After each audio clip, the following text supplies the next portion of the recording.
As I mentioned, we have the great congressman right here from Harlem, been our great partner with Silicon Harlem, and it is our distinct pleasure to introduce him, who will bring forth our keynote speaker. Bruce?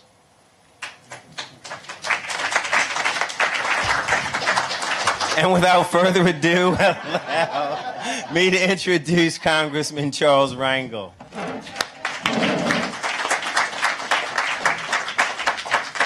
You guys, I feel so guilty when I walked in here and saw half the seats empty.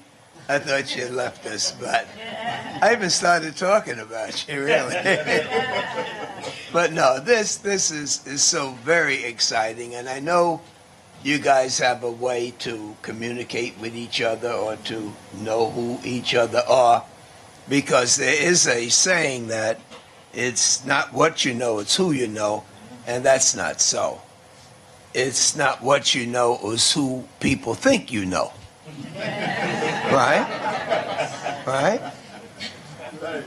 And I left this meeting to go to a multi-political meeting concerning charter schools and regular schools, and the president of the borough of Manhattan was there. So I wanted to impress her with where I had just left, you know. And so she, feeling the need to double on me, she said, yes, I chaired the science and technology when I was chairman in the city council. I said, that's exactly what I wanted to tell them when I got back this afternoon. I'm telling you, all we have to know is what do we need. You already got Verizon. As soon as I get on the phone with Time Warner and say, my God, did they talk about you? As a matter of fact, I was with the person from Time Warner this morning and asked them about Fios. I haven't the slightest idea. What is it, Fios? Fios? Fios, you know. And I just told them, I said, you know, I'm so excited about this Fios thing that the person was talking to me this morning about, but I'm in love with New York One, but you got to talk to me about this Fios. But we got them. We got them not only because we're Harlem, but we got them because we know each other and we can bring each other to the table for us to help them. And in order to do it, they have to do what? Come on. So when I found out from my staffer that she had known somebody in the State Department that was in charge of science and technology, me being 84 years old, I was just waiting to see who this old-time doctor would be, you know. And when I saw her, I thought you had to be old to get a doctorate, but it's clear to me.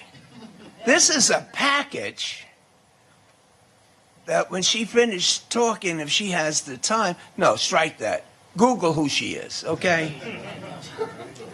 Because I have no clue what the president is up to with the Kurds and the Syrians and which group we have to train to fight whom. But she spent her time studying these people. In addition to being an expert in science and biology, for Our Lady, the senator from New York, who later became our Secretary of State. And when she walked in here, a whole bunch of colognes came over and said hello to her. Are we talking family or what? Yeah? And so, while Kerry's away doing what he does, we got the Assistant Secretary of State here.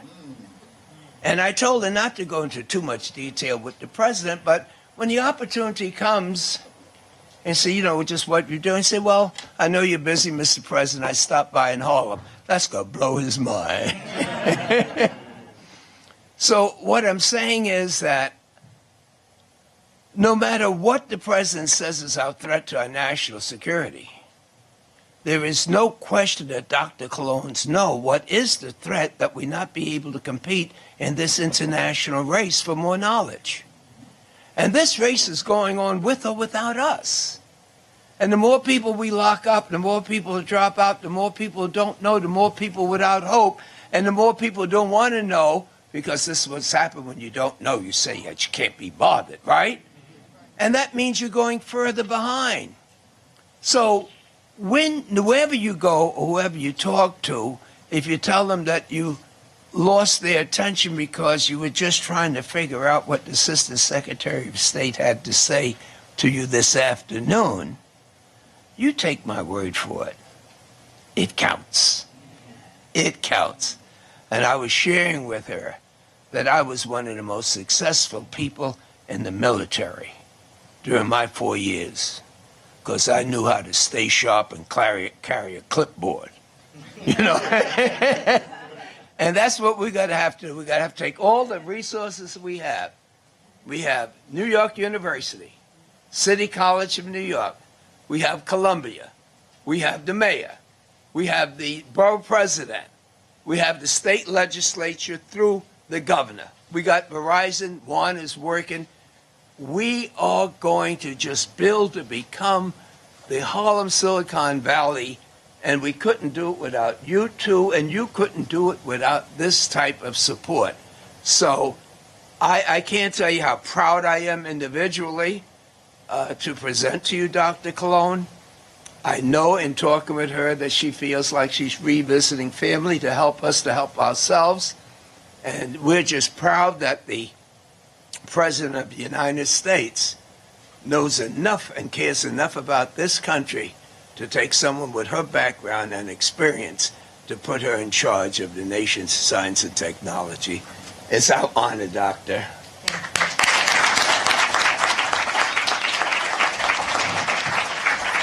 Come on in and take a seat.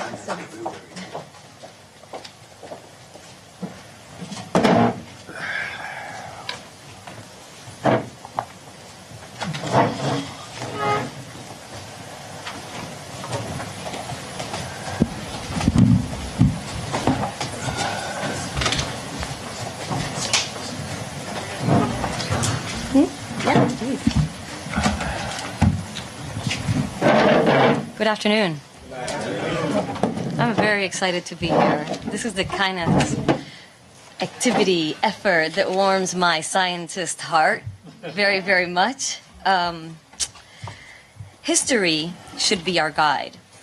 The United States led the world's economies in the 20th century because we led the world in innovation. Today, the competition is keener, the challenge is tougher, and that is why innovation is more important than ever. It is the key to good new jobs for the 21st century. That's how we will ensure a high quality of life for this generation and future generations. With these investments, we're planting the seeds of progress for our country and good paying private sector jobs for the American people. That was President Barack Obama in 2009. Good afternoon. I like to quote my boss.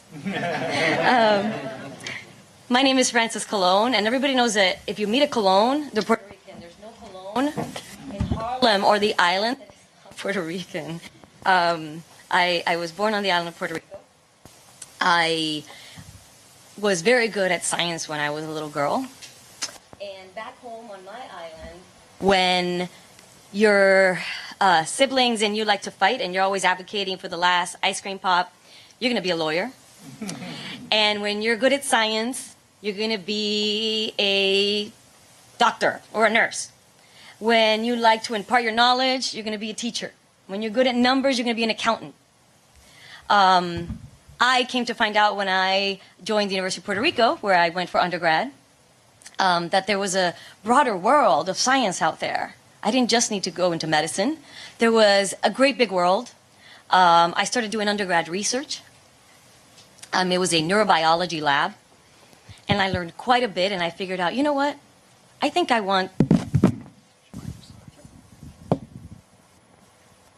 can, is that better? No. We were talking science. Better? 1, 2, 3. Yes? Okay, good. So I figured I can do many things. There isn't just one path for me. And so I decided to go for my PhD in developmental neurobiology. I attended Brandeis University in Boston. As a Caribbean person, any Caribbeans in the room? Boston's really cold. And it takes all this adjustment. But it was a small sacrifice for what I saw as my ticket to play a part in this globalized knowledge economy. I graduated in 2004 with my PhD. I am turning 40 in 2 weeks, Congressman. Wow. So try to stay healthy, do all that. Metabolism isn't what it used to be. I was always involved in my community, like you are. I was always advocating for a science issue in my community, mentoring young underrepresented minorities in STEM during the summers, getting involved in political campaigns for candidates that I thought could change the face of how Boston did business. And that taught me that I was a flavor of community activist in STEM, and that I needed to do something about that I really cared about these issues, and that I wanted to have an impact.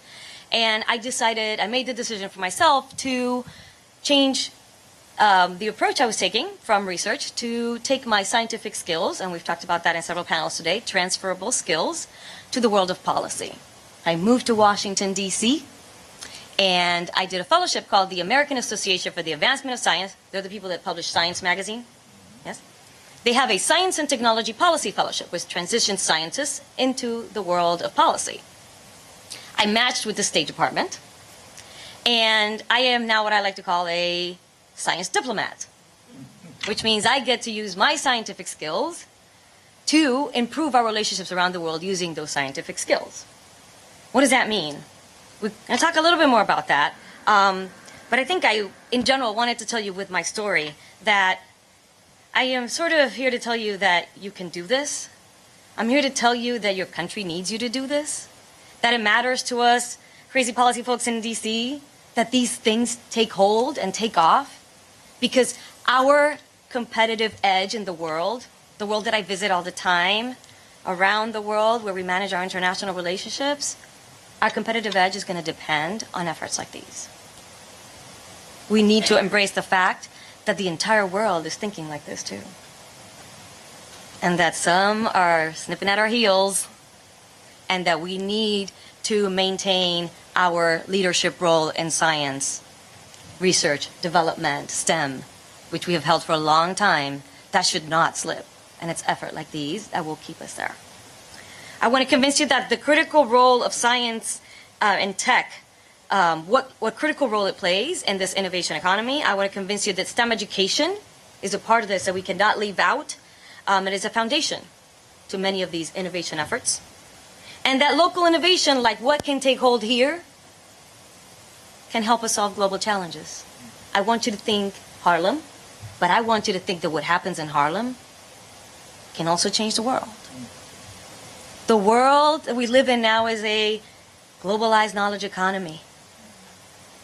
The app that you develop next week can change what happens across the world.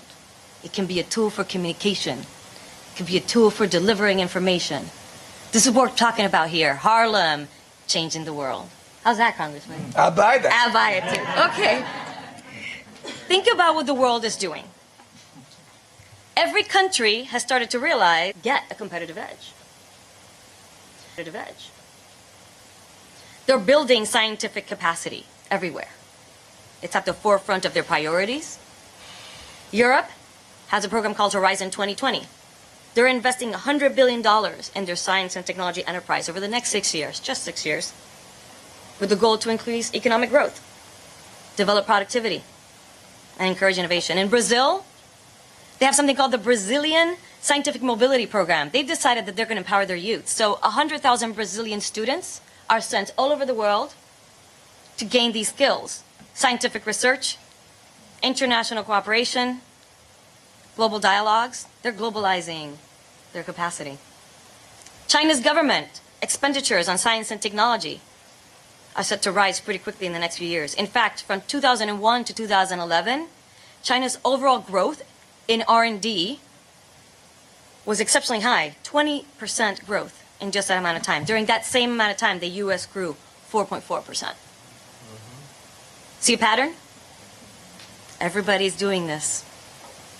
Therefore, the things that you're doing here, what you're trying to accomplish is not only local, it is global. That's why people like Secretary Kerry and I care about these efforts. That's why we're here.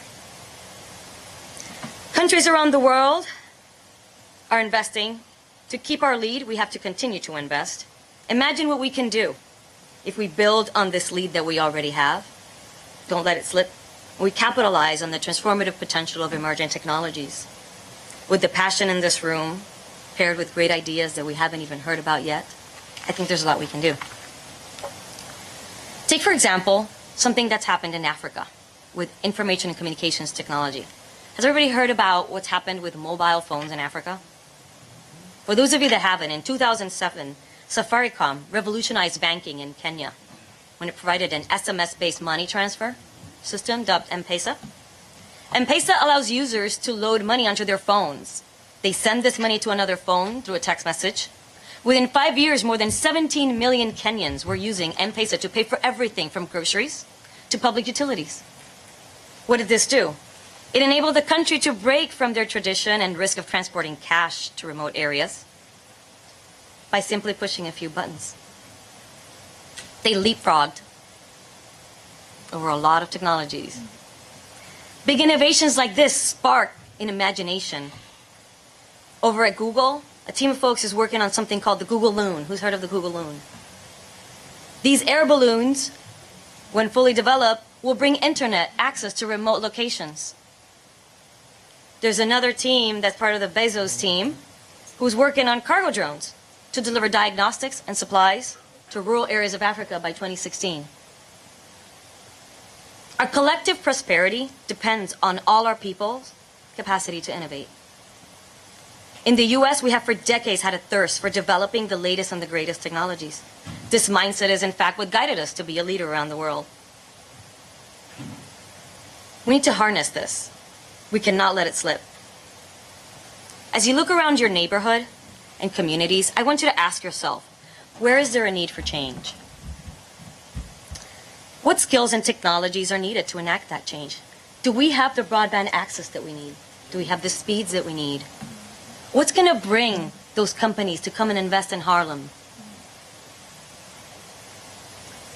Part of it is that broadband access. Part of it is the talent that you put forth. They want to know that this neighborhood has the talent, the people, to help power their business. A pivotal element in creating these innovation societies is its human capacity. Fundamentally, innovation comes from people. Their creativity, their passion for exploring ideas, and most of all, their need for solving problems in their local communities. Investing in STEM education, K through 12, and higher education for more of our citizens, keyword there being more, will pay huge dividends in the future.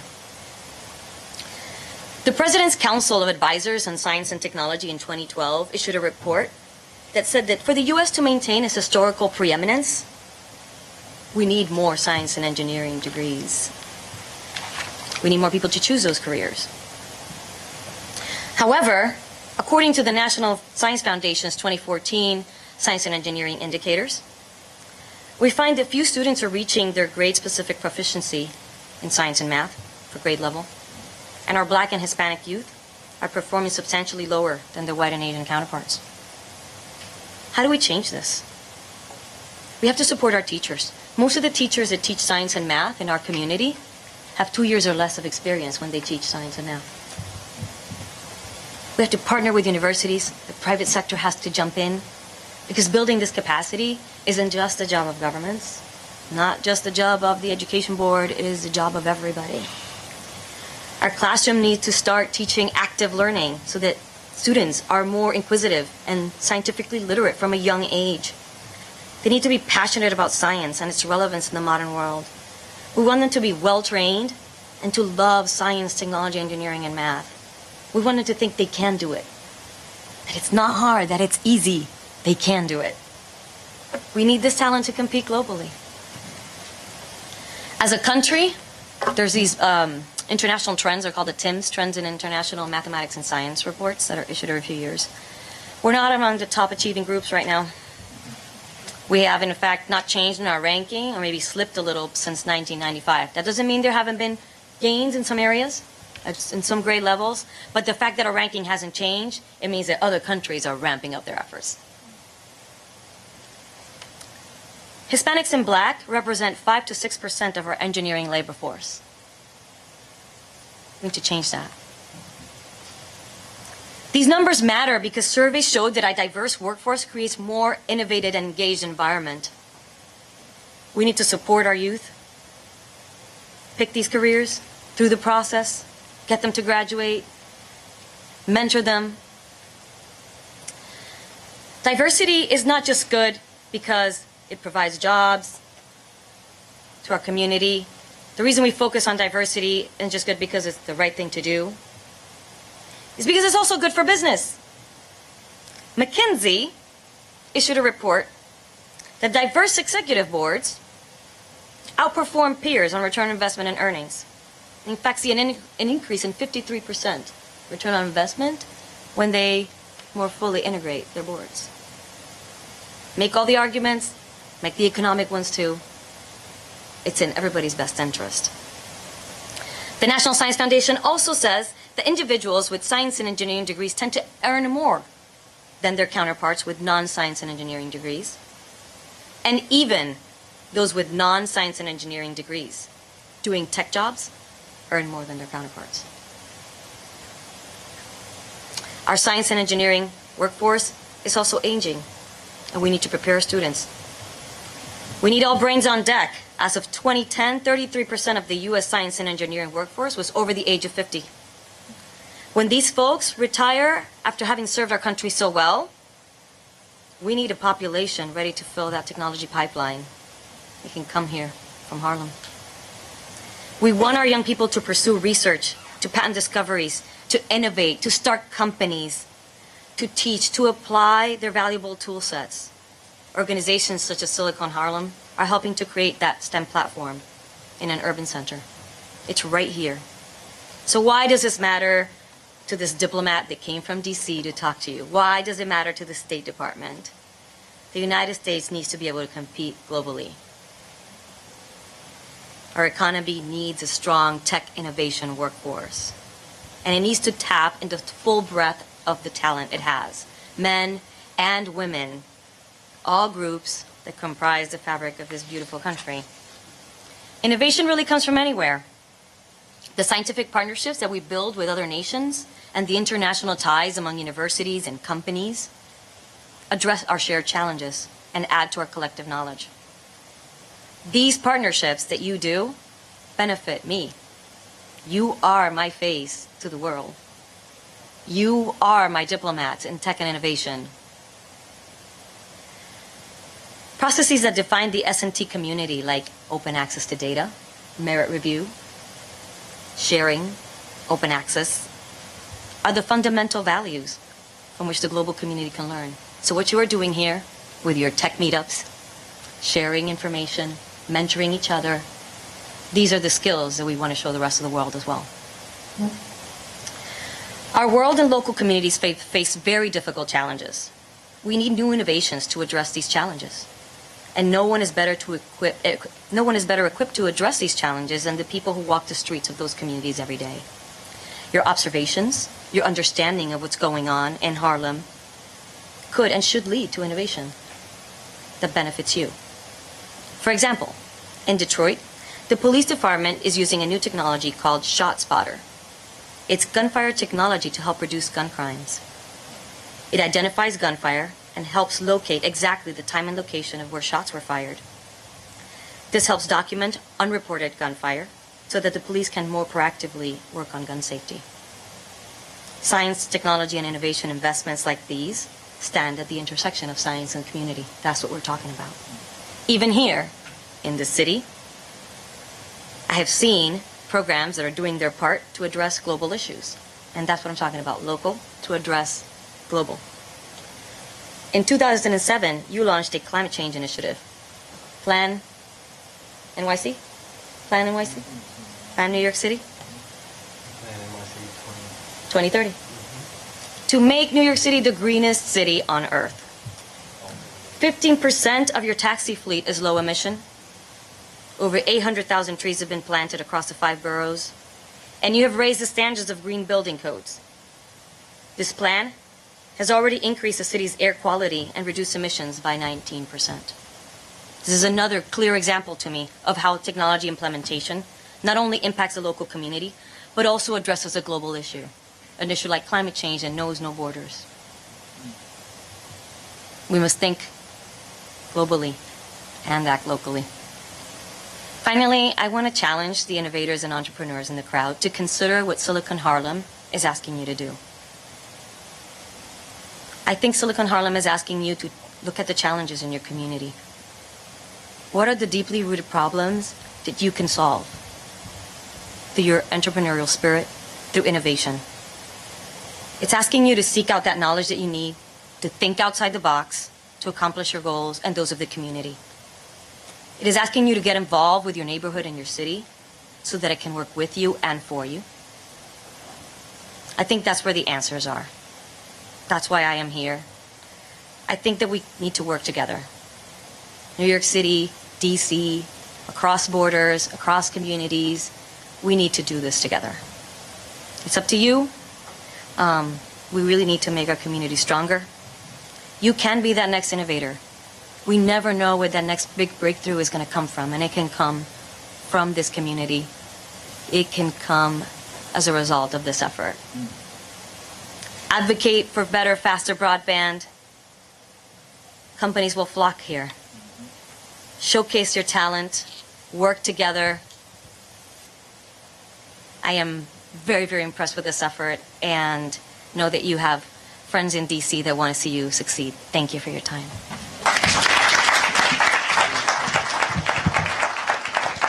So we're gonna let's keep that clap going here. We're gonna allow Dr. Francis Cologne has agreed to take a couple of questions. So if you have a question, let me come to you with the microphone.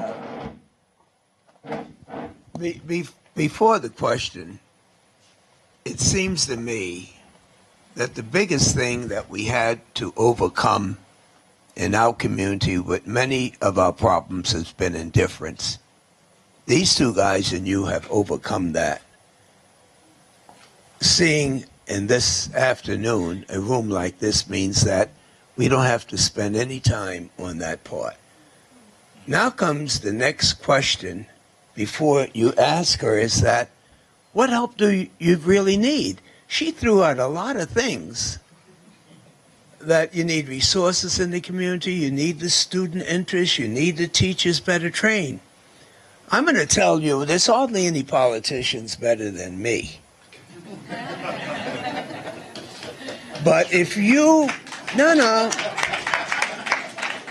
if you were to speak out on some of the issues that appear to be totally unrelated to science and technology, I am telling you, you can get more attention than just politicians or school teachers or student groups. And your interest would be just as deep. Because if your government says that you can do better if we had people better trained, how in the hell do you allow charter schools and traditional schools to be fighting?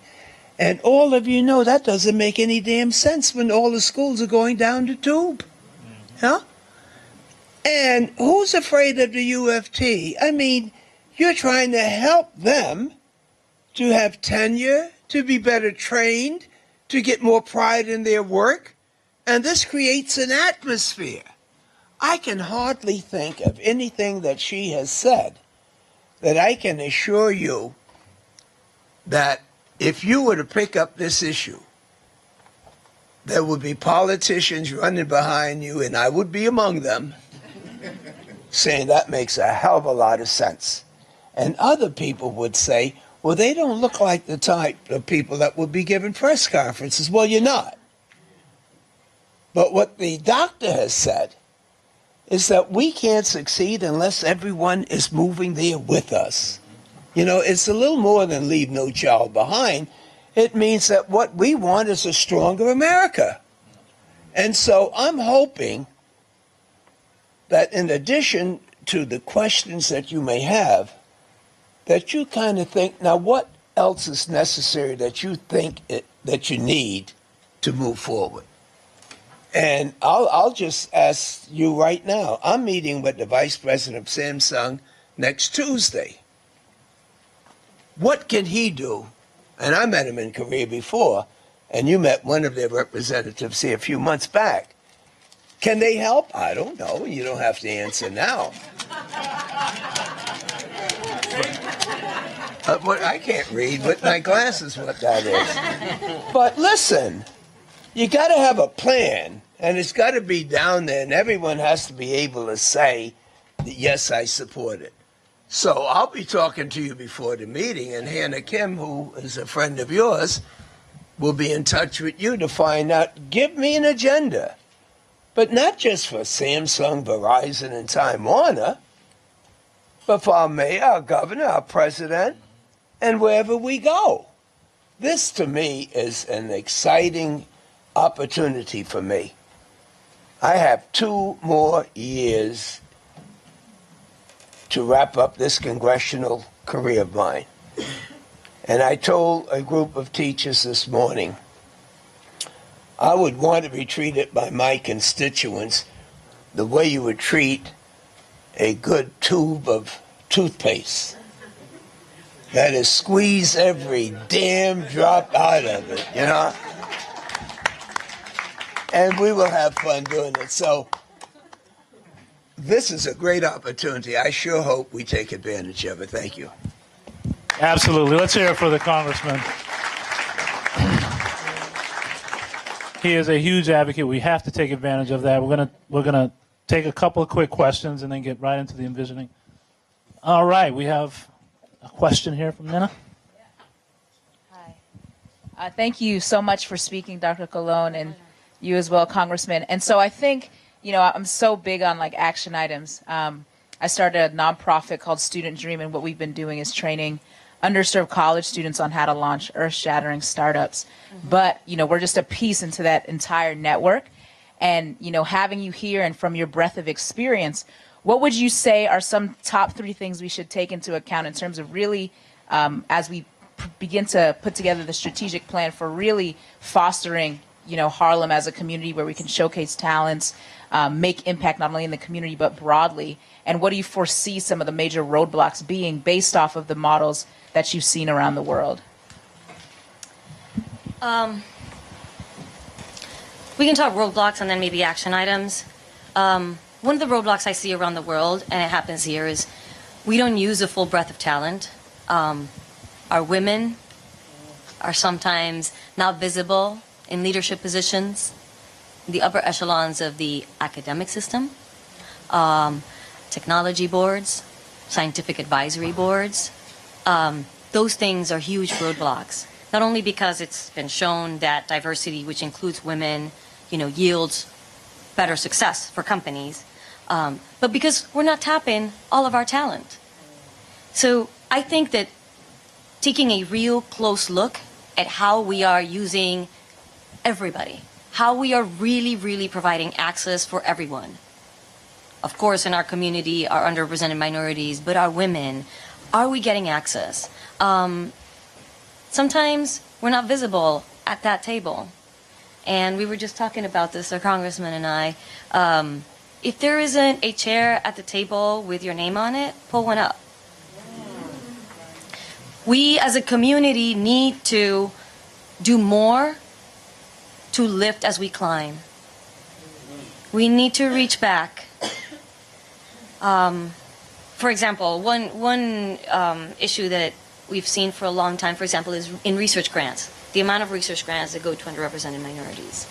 And some people believe that there's a bias there in the review boards, et cetera, and there's been some research on it that I'm not going to comment on, but you look at the makeup of the boards or the review panels, and there's something to be said for the makeup of the review panels. If we don't have a seat at the board, if we don't have a seat in the review panel, I think somebody was saying this earlier as well in one of the commentaries during the panel sessions, it's harder. And so we need to strive to get more of our representatives into positions of leadership. It's very important for our community. We need to get those people in because they are the ones that are also going to reach back and say, hey, these are the opportunities. And is it about holding open a door for somebody that's not qualified? It is about, sometimes we don't know what the opportunities are. We don't know what the grant, the scholarship, the competition, the grant challenges for our new tech startup. We don't know about these opportunities. And so I think information flow, information needs to be just freely accessible, widely accessible to the entire community. And we really need to tap into the full breadth of our talent. I was just in El Salvador at a regional energy conference, and they were talking about renewable energy and all this stuff. They've interconnected the entire electrical grid from Mexico to the end of Panama. It's a huge thing because they're going to be able to lower energy prices. And you say, okay, well, you're ready for business. Companies are going to come in here because you're going to lower your energy costs. One of the things companies look at is your human talent. Is Intel going to go set up shop if they can't find the engineers they need? Are we really tapping the full breadth of talent? So I don't know if there's a few things in there that are, and what applies there applies everywhere. So we're going to take one or two more questions. Please fill in the seats. We got the congressman here, so we want to make sure that you guys get a chance to see the congressman and Dr. Colon. So come on in and fill the seats. Find a seat. Next question we have up here. Go ahead, Jennifer. You want to yell? This is fantastic. Okay. Being joined by, Digital Diversity Network, New York Tech Meetup. Okay. Hello. Hi. Thank you for being here. My pleasure. If I have one question, if I could really ask about science policy in regards to national and international and what's going on in the White House, would be regarding nuclear energy. For me, of course, energy is really important. And there's a direct correlation to the socioeconomic status of a nation and the cost of energy. And nuclear energy, of course, is carbon neutral. And I think it is extremely important. So I'm just curious what sort of dialogues happen behind the closed doors in the White House in regards to nuclear energy. Because it seems like nobody really talks. Nobody talks about it, and it's sort of the most important thing. Specifically on nuclear or energy overall? Nuclear specifically. So 'Cause it's the key. I mostly, so to be perfectly honest, I mostly focus on international issues, science, technology, and innovation issues. It doesn't seem like it, but a lot of these conversations are that each one has its own team and apparatus. So there's like a team that just works the energy issue. There's another team just works the climate issue, and we kind of intersect and cross-pollinate. But just so you know, so probably the most closed-door conversations on nuclear specifically, it's the nuclear scientists that are in there. I have many counterparts. You wouldn't believe this, but we have many scientists at the State Department that work on all these issues. Overall, what I can tell you is this. It's not an easy issue. People in general, and the congressman can attest to this, constituents in general have very deeply held beliefs and feelings about nuclear and the risk and the dangers and things like that. So those conversations, obviously they take place domestically. Obviously they take place on the international stage. When countries ask us for advice, we give them the best scientific advice that we have. But countries make sovereign decisions on whether they're going to go more nuclear or less nuclear, how they're going to really shape their energy matrix, in the same way we do here in the U.S. And countries make decisions on those things, partly on the need, partly on lowering costs, but also partly on the people's wishes. And a lot of these conversations on where to put nuclear or not, or if to put it in, or expand or not, happen and happen or don't happen, or move forward less or more, depending on the community's wishes. And we all work for you. So. Okay, we have a question from Rick over here. Get the mic to him. Thanks so much for being here. My question to you is more on application and what exactly you do in your capacity as Deputy Secretary. So to clarify, I am the acting science advisor to the Okay. secretary, just to so that folks back Right. home. No, don't sorry, know. I misspoke. So, It's okay. It's not you. but in your role as a government official, As a bureaucrat, yeah, are you available? There are lots of initiatives that my company is doing, both here. I mean, I was born in Harlem. My office is downtown, but that doesn't Okay. matter. I'm here supporting what's going on here, and I know Congressman Rangel quite well for many years. We are involved in a STEM project that is technology based and spans from here to South America to Indonesia, Canada, and Africa, and some in the EU. Do you review these kinds of things? That's something that I could put across your desk for your review, and if you thought it was something that was able to be picked up, could lend your voice behind it.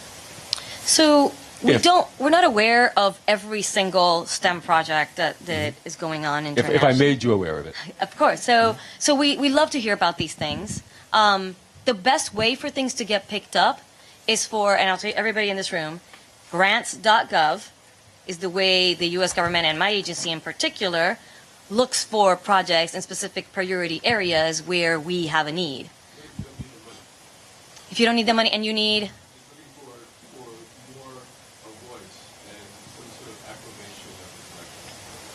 Let me see whether I can get involved in this. One of the most exciting things that happened to our community is when Ron Brown became Secretary of Commerce. Ron Brown from Lenox Avenue. And Ron Brown taught people how to help people to make money. It just had an American flag on it, but it was all about making money. Now, we have a commerce department. We got an office here. And I very seldom hear somebody say, we don't need the money. Very seldom do I hear that. But having said that, Rick, it would seem to me that if I can go to the Commerce Department and say, have I got a job for the United States of America? Their job is selling the United States of America. Their job is to make certain people buy what we got. They are supposed to be our salesmen. They're in over 100 countries. They got people there. Yeah, we have people called the Now, Foreign if we Commercial have to Service. talk with someone in the White House or the State Department, we do that too. No, but what I'm saying is, you don't use her until you need to push. But the people that are trained to make money for the United States of America so that you pay some taxes, right, are here. So what we have to do is to deal with the Secretary of Commerce, and they have local offices, and to act like we got friends in the State Department, which we do.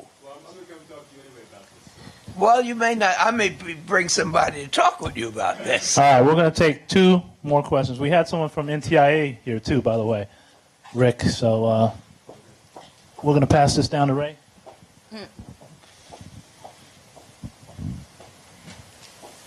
I'd like to ask the senator, given Senator. she's the congressman. Bad Sorry, stuff, isn't it? Bad stuff. Bad start! sorry. Go ahead, sir. I'm projecting the next 20 years of No, you're your not. future. I'm anxious to hear your question. So my question is, given you as a historic figure, thinking about the next 80 years, what would you tell Dr. Cologne? What would you like her to do in the next 40 years, sort of beyond the sort of the immediate need? What would you like to see her accomplish? I'm too old to be talking about what I'd like to see with this young doctor here. But I would hope that the question would be, what is it here that you would want to accomplish? I am so serious. When I meet with the vice president of Samsung next week, he's going to want more support for the government of Korea to be able to get involved in the Pacific Trade Partnership. I'm not begging him for a damn thing. All I'm saying, if you can see your way clear, So I appreciate the imagination of your question, but I want to leave here saying I just left a group of people, and if you can see your way clear, and then you have to fill out some kind of a blank, because quite frankly, my legacy is going to be what I read someplace on the tombstone. I told you, damn it, I was sick. And after that, forget about it. So let's take advantage of this moment, because you don't have to have a intelligent question for her now, but you got to promise me that you got to get one so that I can present it to her and let her know that she's going to be a part of a team. That this isn't just State Department and Commerce Department. It's Health Department, it's Education Department, it's Urban Department, and the President is a toothpaste holder too. 2 years he has left. What a great thing it would be for him to be able to say, and he kicked off the Silicon Harlem. So don't leave here unless you have some question as to what can we do, since you're paying our salaries, what can we do for you to take the next step? That's the question, right? Okay, we have 2 more questions, and then we're going to transition into our panel. This is for both Congressman Rangel and Ms. Colon. It's a recommendation. So in answer to your question, I would like to see companies like Google and Twitter and Facebook and Instagram, I'd like to see them be visible at conferences like this. I would like to see those companies invest in communities like Harlem, make capital investments, put research labs, do hiring locally. And I would like to see those companies hire more people of color, men and women. And I'd like to see the federal government insist that those companies do the right thing and make those hiring decisions.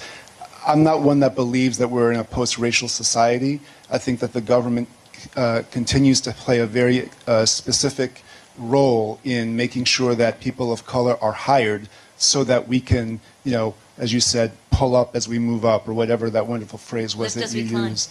Yeah, I mean, it doesn't happen by accident, and if you're not given access, you can't do it, or it makes it harder. So I wish the government would do more, because I think that it needs to. Let me make a contract with you before the doctor speaks. You would have to have built in some kind of way, if you haven't got it, you got to get it, as to exactly what you are going to give to Google and the rest of these people. Me going there saying I'm a good politician and we need some jobs ain't going to work. They have a fiduciary relationship to their stockholders to make money. They don't give a damn about us as a people. But if we got a product that's backed up with some good friends, but we got a product, then we should have within us what everybody can do, what everyone can offer, what everyone is seeking. Now, it may take some money, I don't know, Bruce, to put all this together so that there is a, what do you guys call it, what headhunters are looking for, as to what do we have here. I look out, I see a group of beautiful people, but there's talent out here. And if I was starting a firm and wanted talent, I wouldn't know where to start, but there should be some type of a book that I can look through and see that in this room there are people that are prepared to do things. Now, you may need help there, but I just, all my life I was saying we got a bad shake. We came from slavery, you know, it's a hard time, all this thing. I think we got a pretty bad deal from God from the beginning, but he's given us internets now to catch up.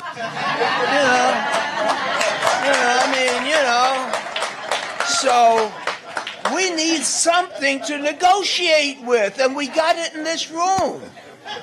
Yeah? All right. So we're going to have to end it here.